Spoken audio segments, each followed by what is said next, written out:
ABP Ganga, खबर आपकी, जुबान आपकी। नमस्कार, एबीपी गंगा देख रहे हैं आप। मैं अवधेश। प्राइम टाइम में आज बात शुरू करेंगे आपसे जुड़ी एक ऐसी खबर के साथ जो समाज के लिए खतरे का अलार्म है। ये खबर आपके लिए इसलिए जरूरी है क्योंकि अगर आपके बीच कोई ऐसा शैतान रह रहा है जो आपके बच्चों का यौन शोषण कर रहा है और आपको इसके बारे में जानकारी ही नहीं है तो आप सावधान हो जाइए। बांदा यौन शोषण मामले में ऐसा ही कुछ सामने आया। मामले में मुख्य आरोपी राम भवन की जांच एम्स में डॉक्टर्स की टीम ने की है और इसके बाद एम्स के डॉक्टर्स की टीम आज चित्रकूट पहुंची है, जहां पर उन बच्चों को मेडिकल टेस्ट किया गया जो कि राम भवन के यौन शोषण का शिकार बने। जिला अस्पताल में बच्चों का ये मेडिकल टेस्ट किया गया है। आपको बता दें कि 2 दिन पहले ही राम भवन पर HIV पॉजिटिव होने के शक की वजह से दिल्ली एम्स में उसके कई तरह के मेडिकल टेस्ट कराए गए थे और उसका वॉइस सैंपल भी लिया गया था। और इसके बाद आज यौन शोषण के पीड़ित बच्चों का भी टेस्ट कराया गया है। एम्स के 5 विशेषज्ञ डॉक्टर्स की टीम ने बच्चों की आज जांच की, जिसमें 2 महिला डॉक्टर भी शामिल हैं। वहीं इस पूरे मामले में सीबीआई मजिस्ट्रेट के सामने कुछ बच्चों के बयान भी दर्ज कराएगी, जिसके बाद आरोपी राम भवन पर शिकंजा और कसेगा। फिलहाल ये तय माना जा रहा है।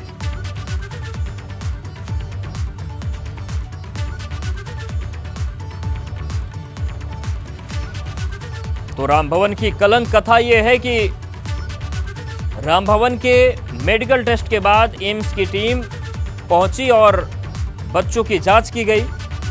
कुछ बच्चों के बयान भी दर्ज कराएगी सीबीआई मजिस्ट्रेट के सामने। बच्चों के बयान दर्ज होंगे और एम्स के डॉक्टर्स ने पीड़ित बच्चों की जांच की है। डॉक्टर्स की टीम में 2 महिला डॉक्टर भी शामिल हैं। कुछ बच्चों का बयान सीबीआई दर्ज करेगी। पूरा मामला ये था कि सीबीआई ने ही इसे पकड़ा था ब्लैक वेब या डार्क वेब के जरिए। ये यौन शोषण के बाद जो अश्लील वीडियो थे इनको बाहर भेजता था और अब सीबीआई की जांच आगे बढ़ी है। तो जहां एक तरफ राम भवन ने जिन बच्चों का यौन शोषण किया उनका मेडिकल टेस्ट कराया गया, तो दूसरी तरफ सीबीआई के आला अधिकारी ने इस बात की भी जानकारी दी है कि आरोपी राम भवन के सोशल मीडिया अकाउंट्स पर उसके कुछ ऐसे विदेशी दोस्तों का लिंक मिला है जिनके साथ वो बच्चों के यौन शोषण के फोटो और वीडियो का आदान प्रदान किया करता था। यानी बच्चों के यौन शोषण के वीडियो और फोटो भेजने के लिए राम भवन जहां डार्क नेट का इस्तेमाल करता था, वहीं इसके लिए अपने सोशल मीडिया अकाउंट का भी इस्तेमाल करता था।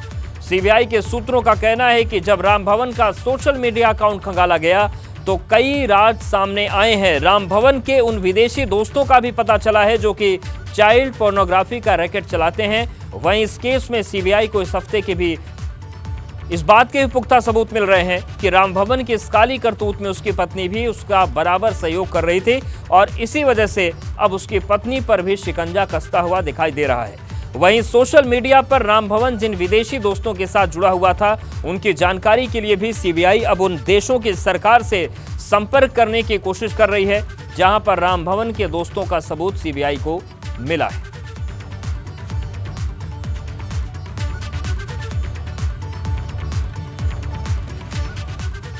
तो अब आपको ये भी बताते हैं और याद दिलाते हैं कि सीबीआई राम भवन तक कैसे पहुंची, क्योंकि राम भवन सिंचाई विभाग में बतौर जूनियर इंजीनियर काम कर रहा था। यानी कि वो एक रसूखदार पद पर था, समाज के बीच बेहद सीधे साधे तरीके से रह रहा था, यानी उस पर किसी को शक नहीं था। वहीं अपने पद की आड़ में वो दुनिया के सबसे घिनौनी साजिश और वारदात को अंजाम दे रहा था। जानकारी के मुताबिक करीब 70 ऐसे बच्चे हैं जिन्हें राम भवन ने अपने जाल में फंसाया और फिर उनका अश्लील वीडियो बनाया। इसके बाद राम भवन इन वीडियो और तस्वीरों को डार्क नेट के जरिए अपने विदेश में बैठे उन दोस्तों को भेजने लगा जो उसे इसके एवज में उसे मोटी रकम भेजते थे। दरअसल राम भवन के इन वीडियोस का इस्तेमाल दुनिया के तमाम पॉर्न साइट्स कर रही थी और इसी से जो मोटी आमदनी हो रही थी, इसके लालच में राम भवन वहशी दरिंदे में तब्दील हो गया। लेकिन इसी बीच राम भवन की काली करतूत की जानकारी सीबीआई को पता चल गई, क्योंकि सीबीआई ने बाल यौन शोषण के बढ़ते मामलों को देखते हुए एक विशेष जांच यूनिट बनाई जिसका मकसद ऐसे आरोपियों को सजा दिलाना है जो कि चाइल्ड पोर्नोग्राफी के लिए बच्चों का यौन शोषण कर रहे थे। वहीं सीबीआई ने जब राम भवन के घर पर चित्रकूट में छापा मारा तो हर कोई इस बात को जानकर सन्न रह गया कि सिंचाई विभाग का 1.5 उम्र का जूनियर इंजीनियर दरअसल इंसान की शक्ल में वो हैवान था जो अपने फायदे के लिए बच्चों का यौन शोषण कर रहा था और उनके अश्लील वीडियो बनाकर देश के बाहर बेच रहा था। सीबीआई के एक आला अधिकारी ने बताया कि इस मामले में अब तक की जांच के दौरान आरोपी राम भवन का सोशल मीडिया पर उसके विदेशी दोस्तों के साथ एक अकाउंट मिला है। सूत्रों के मुताबिक इस सोशल अकाउंट में राम भवन और उसके विदेशी मित्रों ने बाल यौन शोषण से संबंधित फोटो और वीडियो का आदान प्रदान किया है।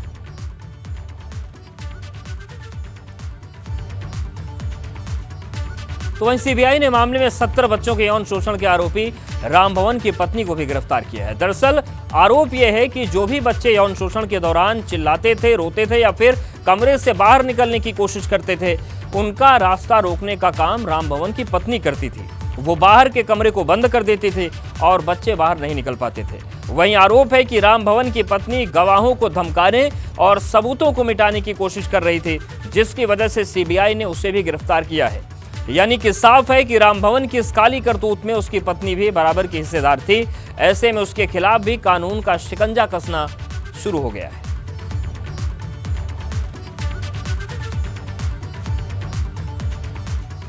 और आपको यह भी बताते हैं कि जिस दिन राम भवन के घर पर सीबीआई ने छापेमारी की थी, उस दिन उसके घर पर क्या क्या बरामद हुआ। दरअसल नवंबर में सीबीआई ने राम भवन के घर पर छापा मारा था और उसके घर से 9 लाख रुपए cash, 8 mobile phone, laptop, sex toy, pen drive, memory card और दूसरे इलेक्ट्रॉनिक गैजेट्स बरामद किए गए थे। राम भवन के घर में घुसने के बाद से ही सीबीआई को ऐसे सबूत मिलने शुरू हो गए, जिससे साबित हो गया था कि राम भवन न सिर्फ बच्चों का यौन शोषण कर रहा था, बल्कि इसकी आड़ में वो डार्क नेट के जरिए अपने विदेशी दोस्तों को इसका वीडियो बनाकर भेज भी रहा था।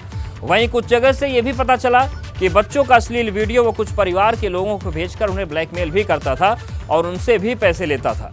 यानी कि बेहद शातिर तरीके से इंजीनियर की शक्ल में मौजूद ये वहशी दरिंदा बच्चों की जिंदगी के साथ खिलवाड़ कर रहा था और वसूली का धंधा भी चल रहा था।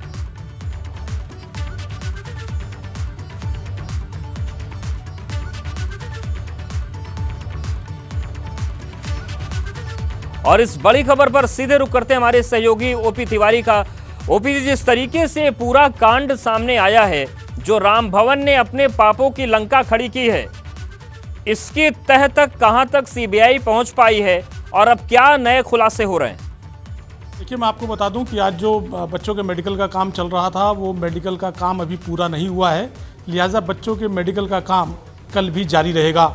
इस मामले में सबसे अहम तथ्य ये है कि सीबीआई को शक है कि राम भवन HIV पॉजिटिव है और उसकी ये रिपोर्ट अभी एम्स के डॉक्टरों के पास पेंडिंग है। और आज उधर दूसरी तरफ डॉक्टरों की मेडिकल जांच कराई गई है। जिन बच्चों की मेडिकल जांच कराई गई है, उनसे भी अनेक अहम तथ्य इस बाल यौन शोषण कांड को लेकर सीबीआई अधिकारियों के हाथ लगे हैं। कल भी ये मेडिकल जांच जारी रहेगी और उसके बाद सीबीआई इस मामले में कुछ बच्चों का मजिस्ट्रेट के सामने धारा 164 के तहत बयान दर्ज कराएगी।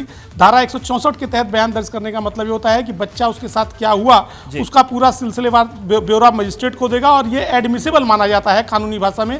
यानी कि इस बयान के दर्ज होने के बाद राम भवन के ऊपर जो है वो कानूनी शिकंजा पूरी तरह से कस जाएगा और जो उसे आगे तक सजा दिलाने में हो सकता है पूरी तरह से कामयाब भी रहे। जी बिल्कुल, ये भी आपसे जानना चाहेंगे कि राम भवन सीबीआई के शिकंजे में फंसा कैसे, निगाह कैसे पड़ी, और जैसा कि ये पूरी तस्वीर अब साफ हो रही है, आगे क्या कुछ हो सकता है इस पूरी कार्रवाई में?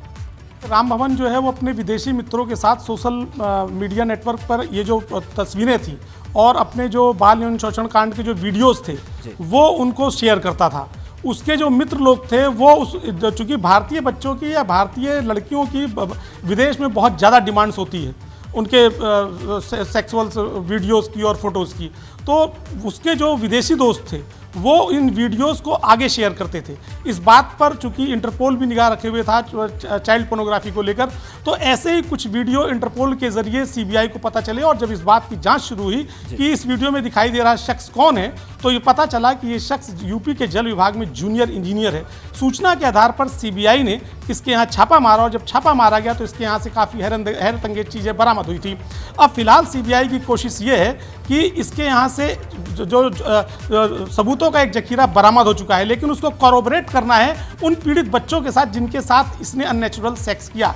लिहाजा बच्चों के 164 का बयान जो है वो दर्ज कराया जाएगा और उसके बाद क्या इसके बदले उसने पैसे कमाए थे, यदि कमाए थे तो क्या था, और सबसे अहम बात एक और कि आज के मेडिकल जांच के दौरान कुछ बच्चों ने जो अपनी आपबीती सीबीआई अधिकारियों को सुनाई है, उसमें इसकी बीवी का भी एक और घिनौना चेहरा उभर कर सामने आया है। सीबीआई सूत्रों का दावा है कि जो बयान आज दिए गए हैं उनके आधार पर इसके बीवी की इसके जो मामला है उसकी फिर से जांच की जाएगी और हो सकता है इस मामले में कुछ और नई धाराएं भी जोड़ दी जाएं। जी बिल्कुल। तो क्या ये मान सकते हैं कि 164 के तहत जब बच्चों का बयान होगा तो जो राम भवन की बीवी है उस पर भी कानूनी शिकंजा और सख्त हो जाएगा?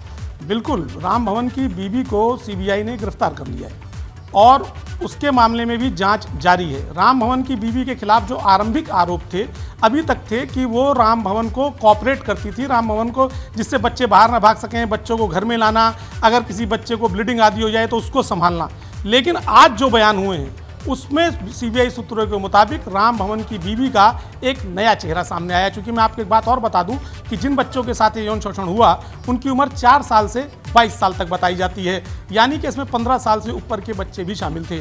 और उन्हीं बच्चों ने आज कुछ ऐसी बातें सीबीआई अधिकारियों के सामने डिस्क्लोज की हैं जिनकी आरंभिक जाँच अब की जा रही है और अगर वो आरोप सत्य पाए गए तो एक और घिनौना चेहरा सामने आएगा। बिल्कुल ओपी जी, और जो एक तथ्य और सामने आ रहा है कि बाहर तो इसने डार्क नेट के जरिए अश्लील वीडियोस भेजे ही, शेयर किए, बेचे, लेकिन कुछ अभिभावकों को जो ब्लैकमेल किया, क्या जब जांच का दायरा बढ़ेगा तो उन अभिभावकों से भी बात हो सकती है? उनके भी बयान इस केस को आगे मजबूत करने में मायने रखेंगे? आज जिन बच्चों को मेडिकल जांच के लिए बुलाया गया था उनके अभिभावक भी उनके साथ थे और उन अभिभावकों के बयान भी सीबीआई दिल्ली से गई विशेष सीबीआई टीम ने दर्ज किए हैं।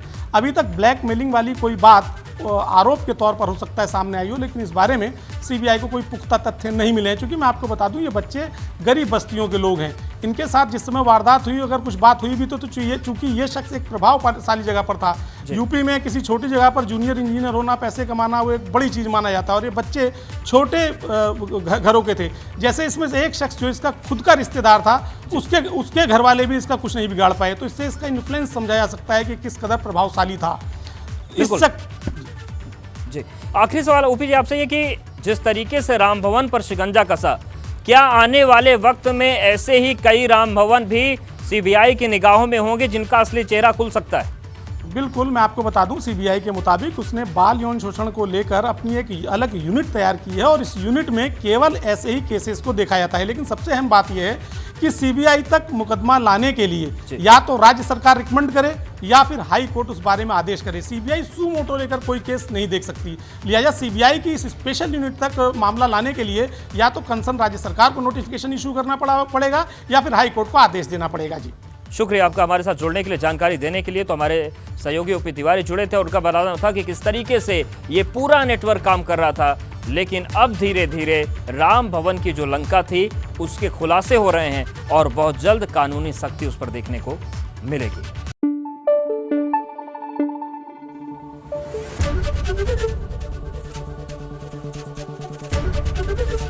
एबीपी गंगा, खबर आपकी, जुबान आपकी।